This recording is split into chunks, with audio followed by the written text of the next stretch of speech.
ఇక్కడ ఫోటో కనపడుతుంది కదా, క్రాంతి స్కూల్ అనే ప్రైవేట్ పాఠశాలలో 2వ తరగతి చదువుతున్న అబ్బాయిని చనిపోయాడు. అసలు ఎట్లా చనిపోయాడు కూడా తెలుస్తలేదు. టీచర్ని వాళ్ళని అడిగితే కళ్ళు తిరిగి పడి వాంతింగ్ చేసుకుంటూ కళ్ళు తిరిగి పడిపోయాడు అంటారు. ఈ పేరెంట్స్ కానీ టీచర్లు కానీ ఎట్లా ప్రెజర్ చేస్తారంటే పిల్లల్ని, మేము చదువు లేకపోతే ఇంకా మనిషి బతకలేడు, మంచి దేనికి వనకడని చెప్తారు పిల్లలకి.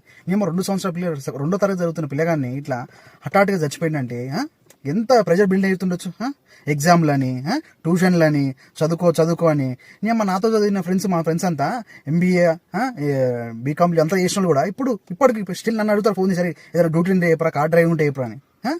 చదువు ఒక్కటే కాదురా నాయన, అన్నింటిలో యాక్టివిటీస్ ఉండాలి, ఆడుకోవాలి, పిల్లల్ని అజ్జేయాలి. కానీ అది వదిలిపెట్టి చదువు అని ఎగ్జామ్లని, పొద్దున్న లేసే స్కూల్ అని, ట్యూషన్లని, మళ్ళీ నువ్వు ఒక దిక్కు తండ్రి కొడతారు, ఒక దిక్కు టీచర్లు కొడతారు.